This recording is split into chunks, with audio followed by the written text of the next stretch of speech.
Hoy estamos compartiendo un tema con ustedes que el Señor ha colocado con base a muchas cosas que suceden en la iglesia, en todo lo que nosotros podemos percibir diariamente, en el trabajo con la iglesia.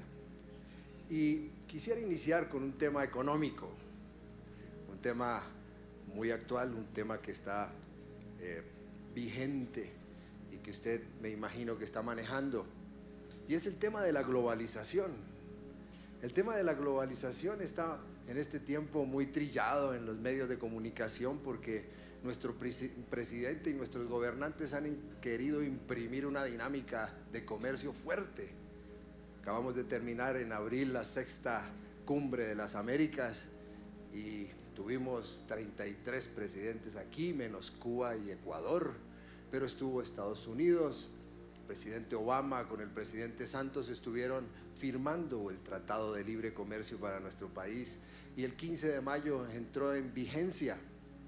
Y acababan de firmar esta situación cuando el presidente lo vimos viajando a China, lo vimos viajando a Shanghái, a Singapur, lo vimos reunido haciendo ruedas de negocios con empresarios chinos para que imprimir básicamente una dinámica de negocio a nuestra nación. Pero lo que más hacen los presidentes en estos temas de globalización es la apertura de puertas.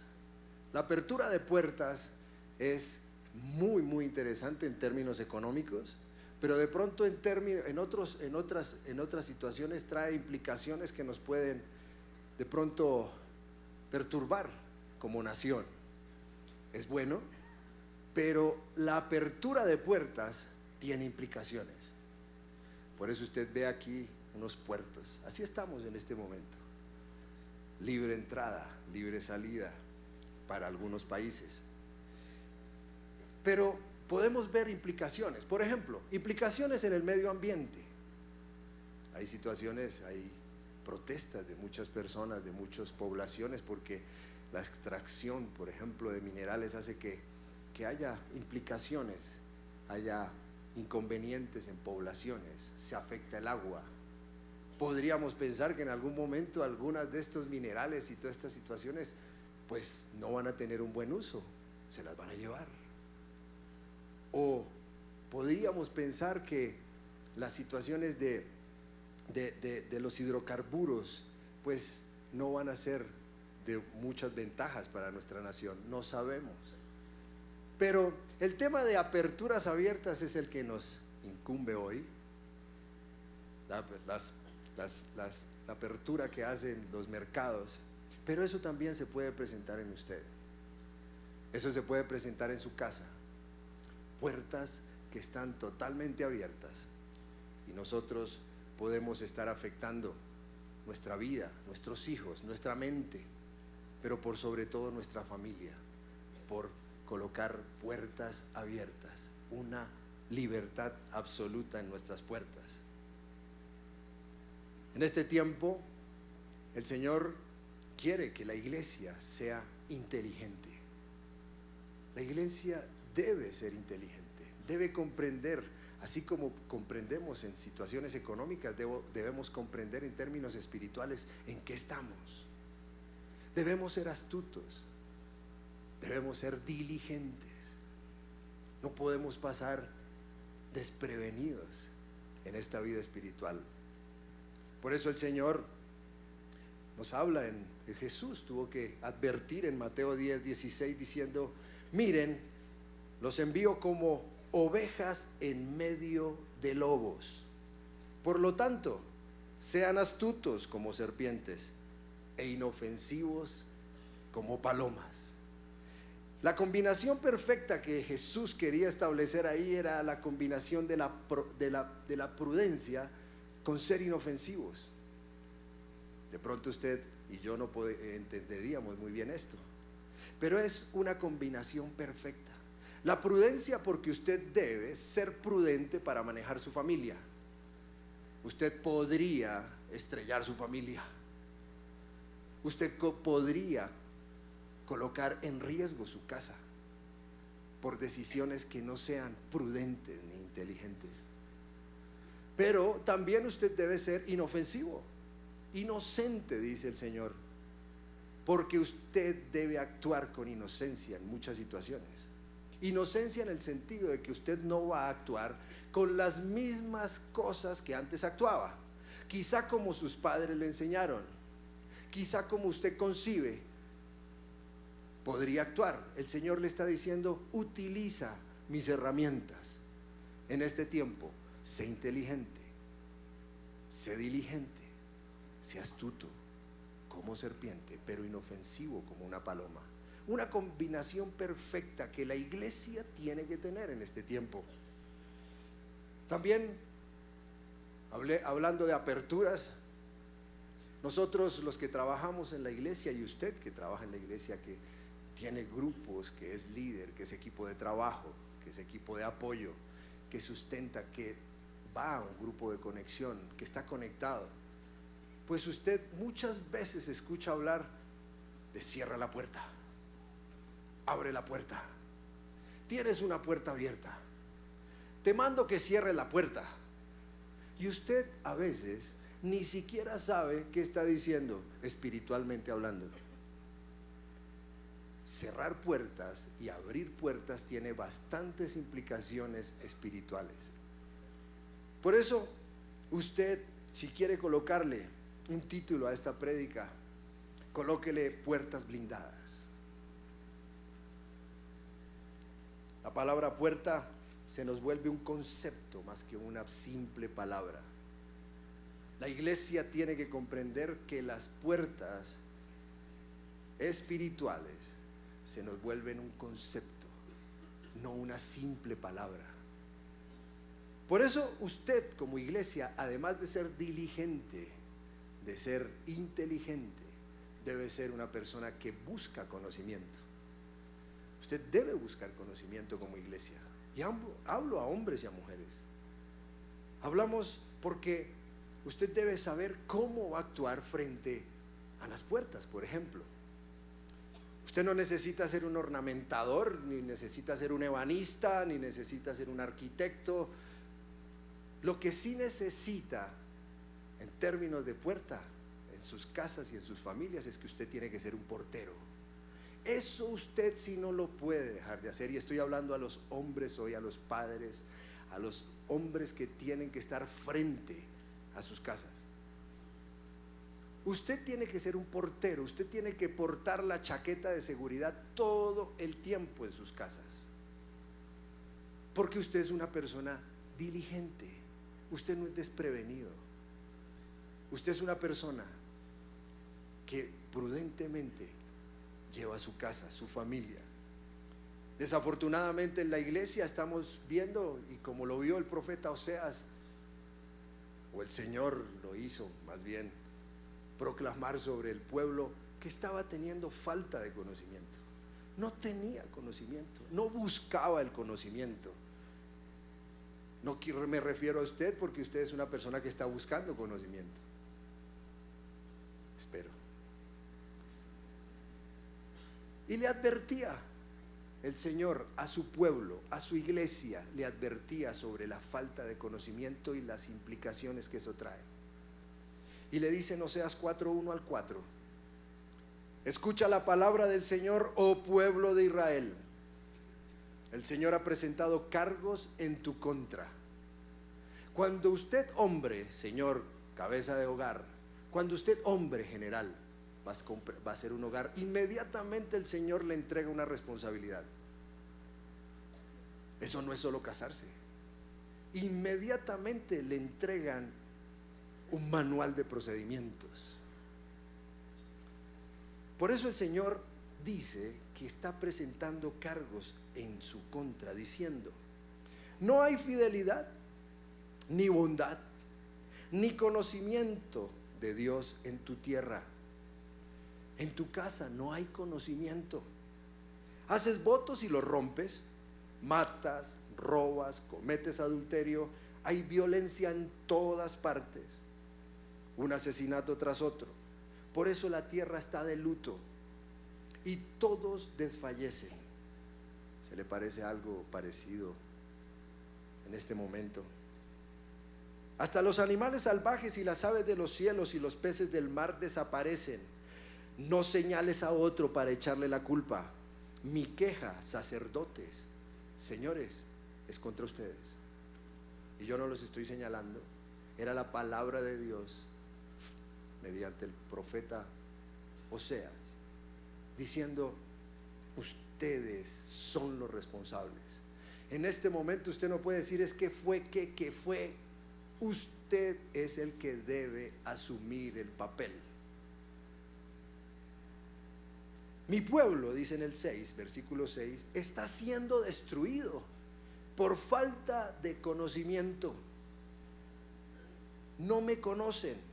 Así como ustedes, sacerdotes, se niegan a conocerme, yo me niego a reconocerles como mis sacerdotes. Quiere decir como si quedaran despedidos. Papás, hombres, cabezas que quedaran despedidas. Y eso tiene una implicación que a mí me costó decir o proclamar esto que dice la palabra. Ya que olvidaron las leyes de su Dios, me olvidaré de bendecir a sus hijos. O sea, no es jugando. Venir a la iglesia no es a jugar. Venir a la iglesia es asumir el papel. Venir a la iglesia es adquirir conocimiento. ¿Qué dice Dios? ¿Cómo yo prudentemente puedo cambiar mi casa, mi vida, con todas las puertas abiertas que estoy teniendo?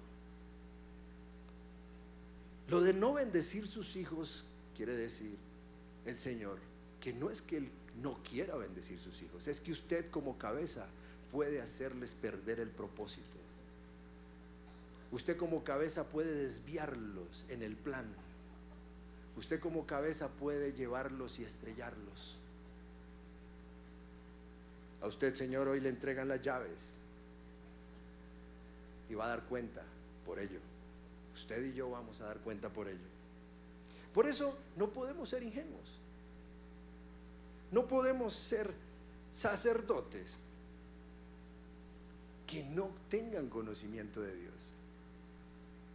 Por eso yo me instruyo, por eso como ministerio de parejas siempre estamos buscando que las parejas estén buscando o teniendo instrucción, porque eso va a ser trasladado a sus hijos y eso va a ser trasladado por generaciones.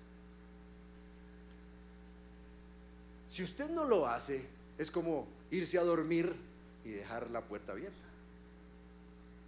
A ver qué le pasa. O irse a trabajar y dejar las puertas abiertas. Estamos hablando de puertas. Dejar las puertas de par en par y usted se va. Es como si usted dijera: que se lleven lo que quieran. No me interesa, no me importa. Eso mismo podría ser traducido a nuestras familias, a nuestras casas.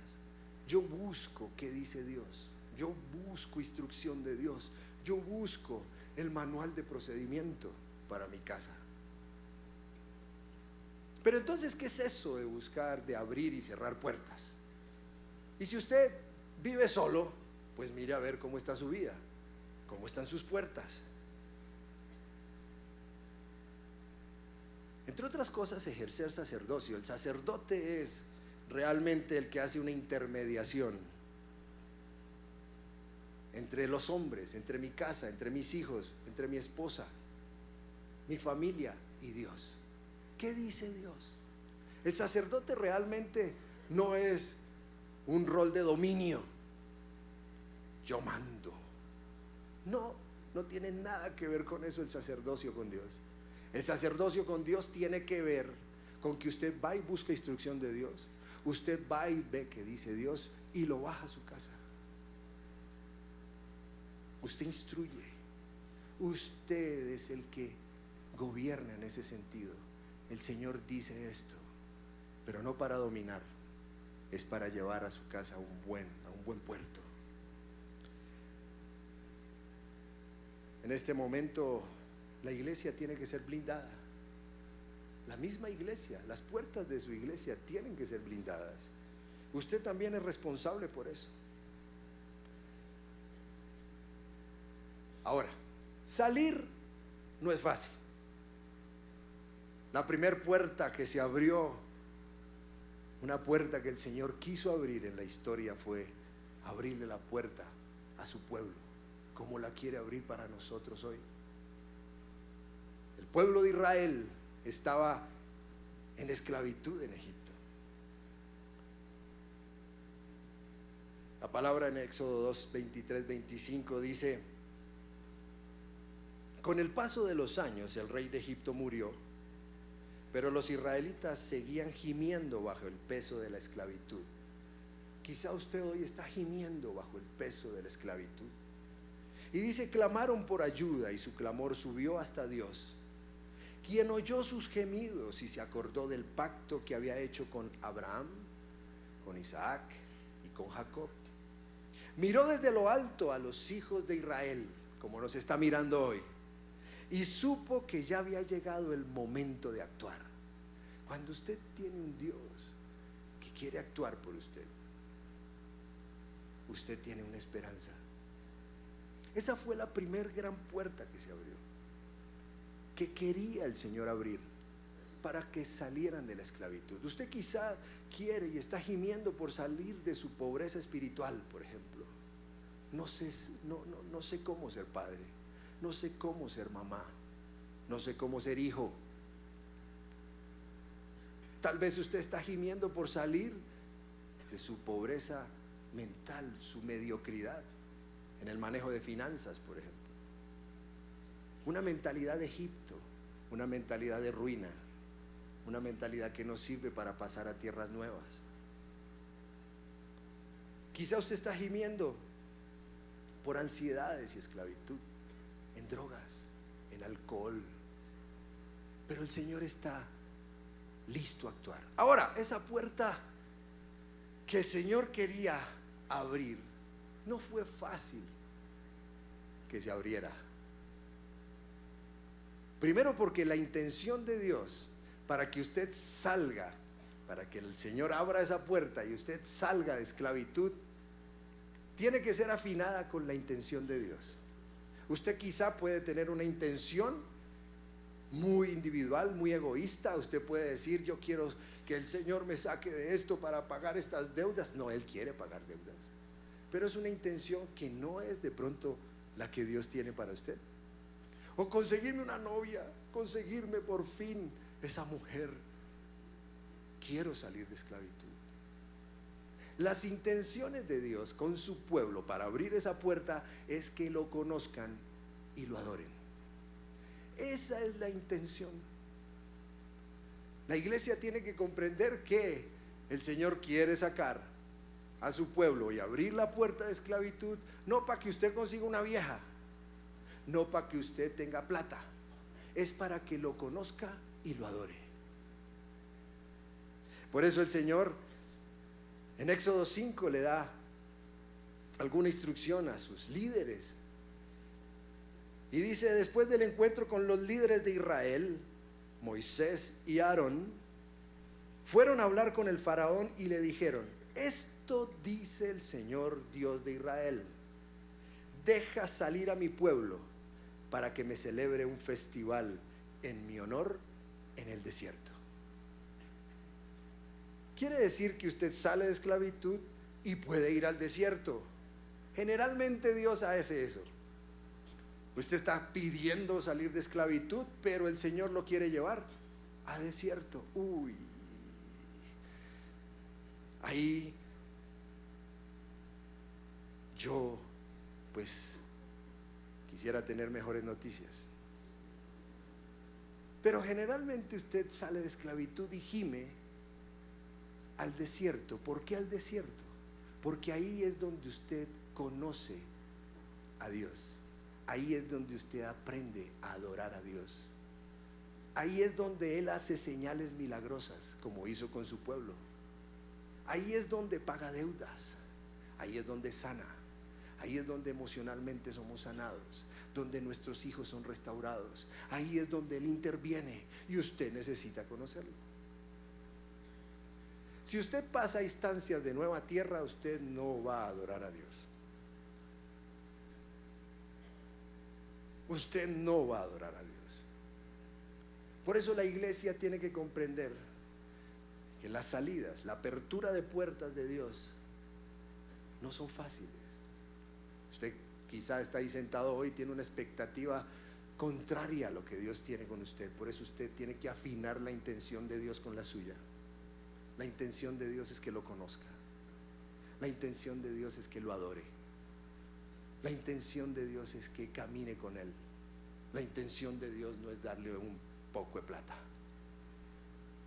Eso se le dará en la consecuencia siguiente de su conocimiento por Él. Será consecuencia de eso. Por eso Jesús tuvo que advertirle a la gente que decía: Señor, ¿qué debo hacer para entrar en tu reino? ¿Qué debo hacer? Y Jesús tampoco tuvo buenas noticias. En Mateo 7, 13 al 14 les dijo: solo puedes entrar en el reino a través de la puerta angosta. Hablando de puertas, solamente puedes entrar en el reino por puertas estrechas. Y siguió Jesús diciéndole: la carretera al infierno es amplia y la puerta es ancha para los muchos que escogen ese camino. Sin embargo, la puerta de acceso a la vida es muy angosta y el camino es muy difícil, y son solo unos pocos los que alguna vez lo encuentran. Espero que todos los que estamos aquí la encontremos en la puerta, en esa puerta estrecha. El Señor ahí nos está planteando dos caminos, uno correcto, uno incorrecto. Ahí nos está planteando el camino al infierno, el camino al cielo. En la puerta estrecha, usted papá, usted mamá, debe negarse a sí mismo. Usted ahí tiene que empezar a menguar, aún con proyectos que Dios no quiere avalar. Ahí usted tiene que tomar decisiones.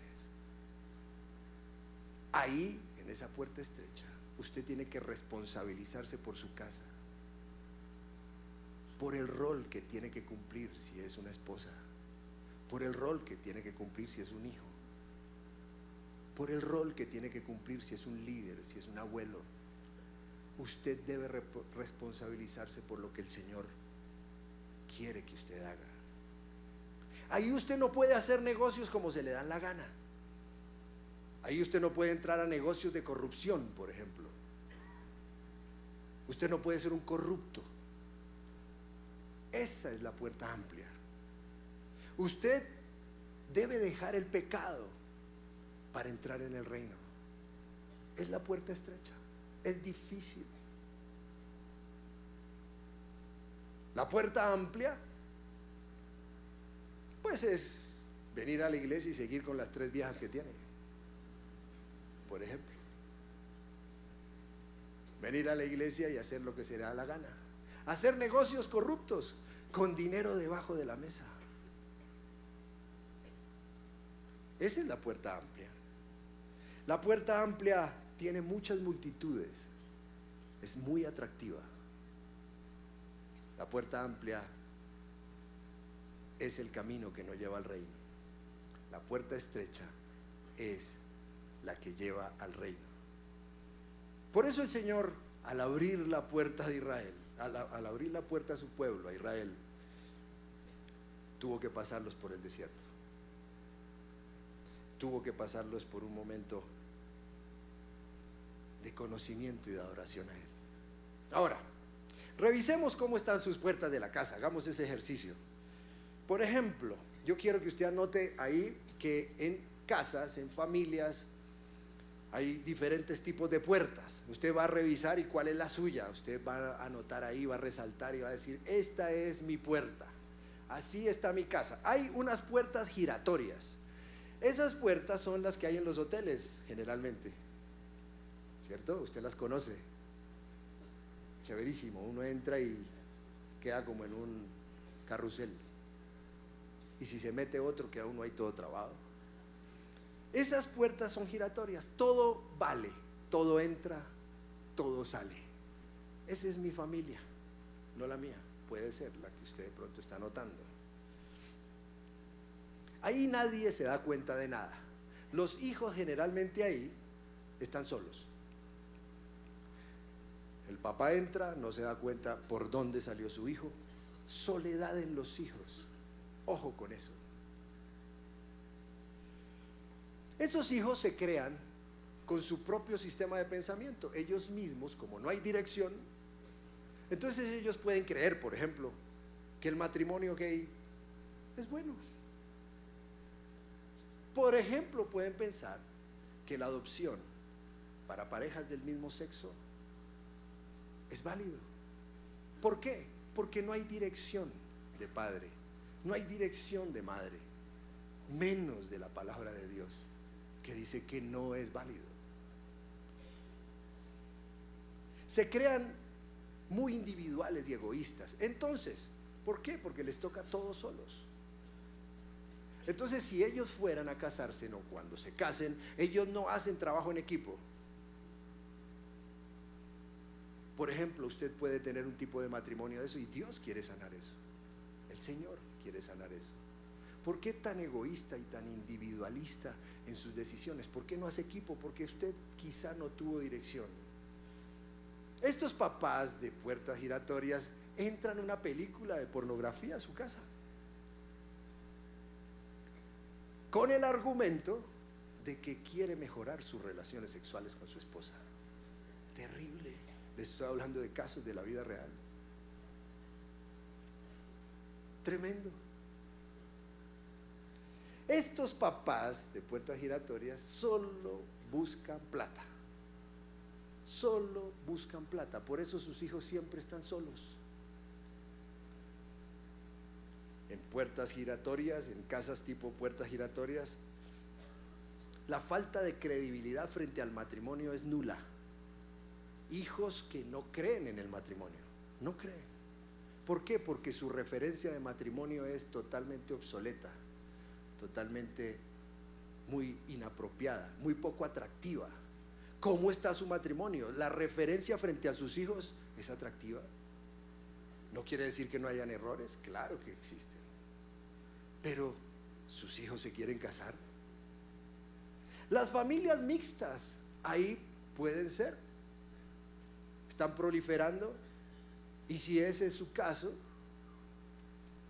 los míos, los tuyos y los nuestros, pues el Señor los va a ayudar. Pero no es el diseño de Dios. No es el diseño de Dios. Por eso yo, papá, debo asumir mi rol. Hay en este tipo de casas con puertas giratorias padres adictos y sus hijos tienen que cargar con la adicción de sus papás. Por eso la iglesia no puede ser ingenua. Otra puerta. La de oficina abierta. Quiere decir que no hay puertas. Aquí donde no hay puertas en casa, entonces el papá es totalmente pasivo, no adopta el rol. Es un tipo ahí, ve el partido todo el día. El único control que él toma es el del televisor. No tiene masculinidad, no sabe qué es ser papá, no busca cómo dice la palabra de Dios que sea. Allí hay un televisor en cada cuarto para sus hijos. Allí el internet no tiene restricciones. Allí yo dejo cuidando mis hijos a cualquier persona, sin prever que pueden ser abusados.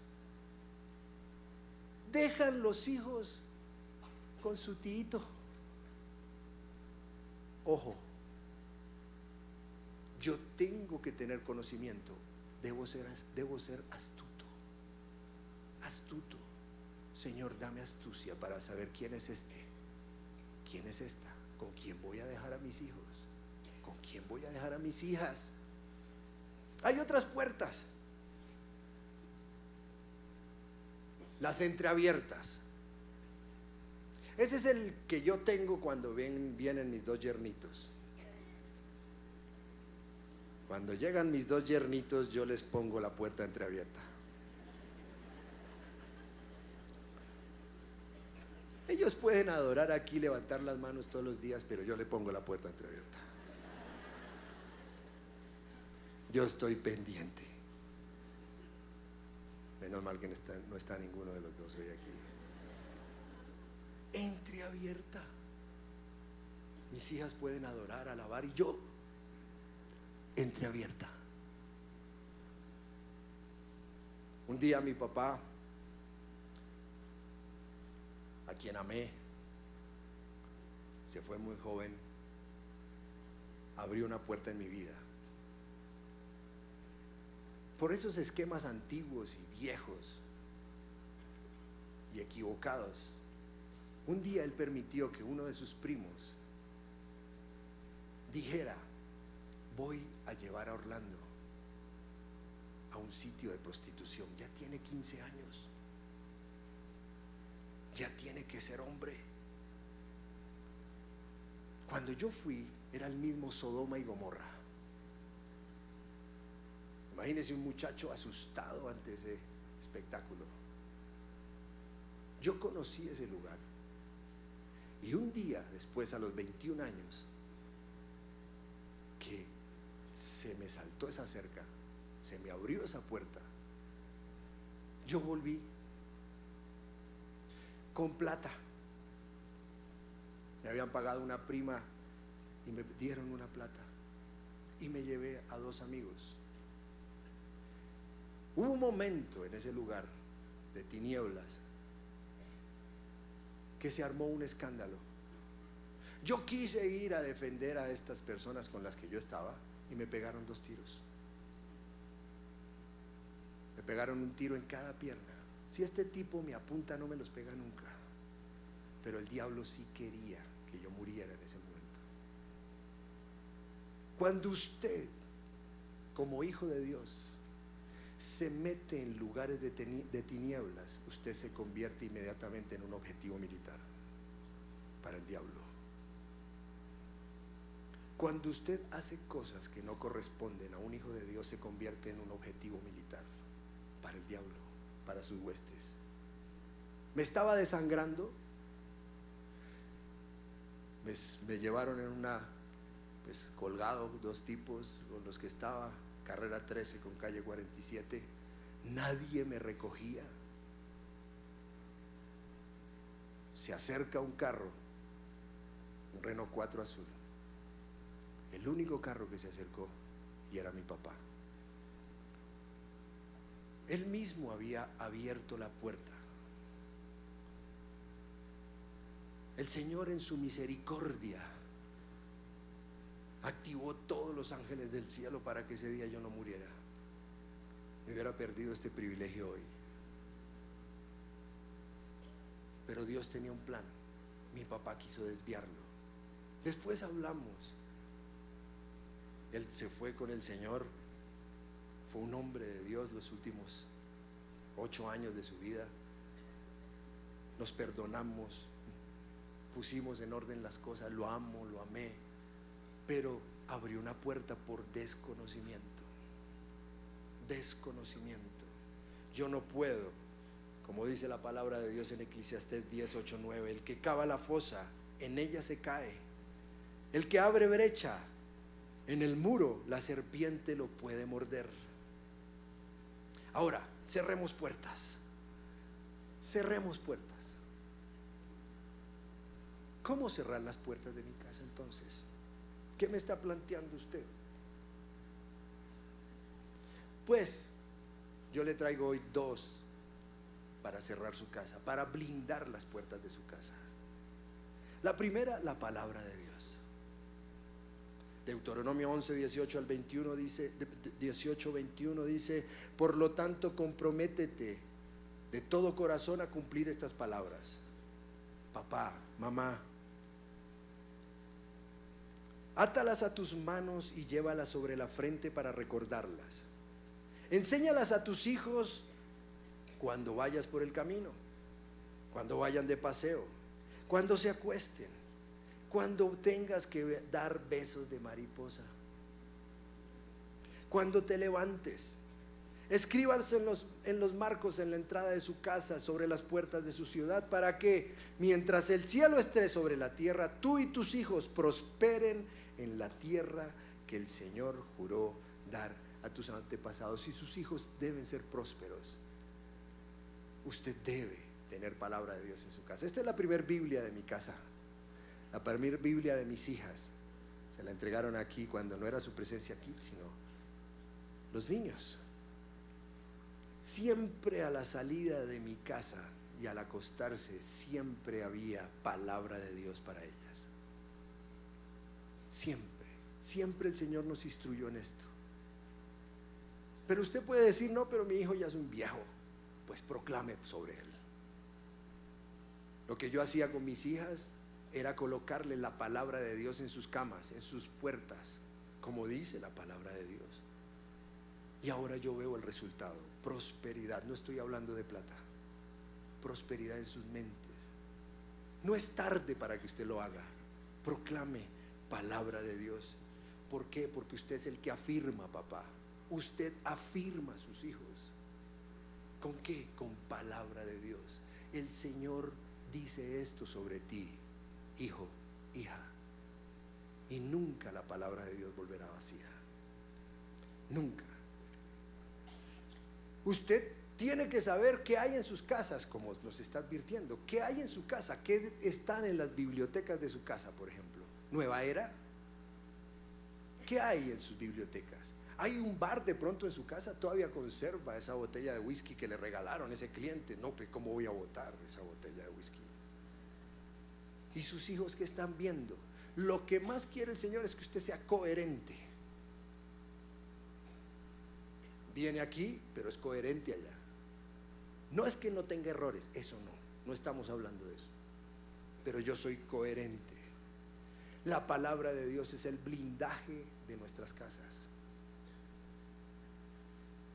¿Dónde pegas tu palabra de Dios? ¿Tus cuadros qué dicen? ¿Qué hay en tu casa? ¿Qué tus hijos ven? Para que ellos mañana tengan prosperidad como el Señor lo ha prometido. Y dos, me emociona la sangre de Cristo. Siguiendo el relato de la salida del pueblo de Israel, un blindaje muy especial de nuestras casas es la sangre de Cristo. Un blindaje para nuestros hijos, esposos, esposas, es la sangre de Cristo. En Éxodo 12, 1, 4, mientras los israelitas todavía estaban en la tierra de Egipto, el Señor dio las siguientes instrucciones a Moisés y a Aarón: a partir de ahora, este mes será el primer mes del año para ustedes. Anuncien a toda la comunidad de Israel que el 10º día de este mes, cada familia deberá seleccionar un cordero, un cabrito, para hacer un sacrificio, para que su sangre se derrame, para que ustedes puedan comer. Si una familia es demasiado pequeña para comer el animal entero, lo compartirá con una familia vecina. Invite, comparta del Señor. Dividan el animal según el tamaño de cada familia y la cantidad de cada uno, que cada uno pueda comer sin glotonería. El Señor ahí quiere establecer una distinción total en su pueblo. Dio instrucciones claras de cómo deben comer, de cómo deben preparar la Pascua, la fiesta, prepararse para conocer, adorar a Dios. Éxodo 12, 13 dice: pero la sangre sobre los marcos de las puertas servirá de señal para indicar las casas donde ustedes estén. Cuando yo vea la sangre, pasaré de largo. Esa plaga de muerte no los tocará a ustedes cuando yo hiera la tierra de Egipto. No nos tocarán. Ahora, si usted no cree en el Señor Jesús, si usted está ahí sentado y si no cree en el Señor Jesús y no cree en su sacrificio y que derramó su sangre por usted, pues ni se le ocurra tocar la sangre de Cristo. Ni se le ocurra, porque usted actuaría como un fetiche, actuaría como si la sangre de Cristo fuera una mara, usted pisotearía la sangre de Cristo y llevaría juicio contra usted. Pero si usted cree en el Señor Jesús, como yo lo hice cuando me pasé al apartamento hace poco, el Señor me dijo: coloca la sangre. Y yo me fui literalmente, colocar la sangre de Cristo sobre los dinteles, sobre las puertas de mi casa. Y yo sé que el ángel de muerte no tocará mi casa, no tocará tu casa, porque la sangre de Cristo está blindando mis puertas, está blindando. Yo me vuelvo beneficiario del sacrificio del Señor en la cruz. Ahí encuentro protección, acceso a su presencia. Ahí encuentro perdón, ahí encuentro seguridad de que la gracia del Señor está conmigo. Ahí encuentro reconciliación, ahí encuentro perdón, limpieza. Ahí yo puedo habitar en su presencia, y lo más importante es que yo obtengo la victoria cuando yo tengo la sangre de Cristo en mi casa, cuando yo reconozco que Jesús es mi Señor. Hay una sola puerta que usted tiene que permanecer, o más bien usted debe abrir todo el tiempo. Y el Señor nos lo lleva, o nos lo hace conocer a través de Juan en Apocalipsis. Apocalipsis 3:20 dice: mira, yo estoy a la puerta y llamo. Si tú oyes mi voz y abres la puerta, yo entraré y cenaré contigo, cenaremos juntos como amigos. Todos los que salgan vencedores se sentarán conmigo en mi trono, tal como yo salí vencedor y me senté con mi Padre en su trono. El Señor quiere cenar contigo. El Señor quiere cenar, quiere que esa puerta, cuando Él golpee, tú le abras y tú le digas: Señor, no sé ser papá, he cometido muchos errores, no sé ser mamá, doy cantaleta, no doy palabra de Dios, no bendigo a mi esposo, no bendigo a mi esposa, no hago cercos de protección a mis hijos con la sangre de Cristo. Enséñame, Jesús, quiero tomarme un café contigo. La he embarrado tanto, Jesús. O tal vez he desconocido totalmente tu obra. Yo quiero hoy abrirte la puerta de mi corazón. Blinda mi vida, blinda mi familia. Quiero tener una vida nueva, quiero obtener la victoria.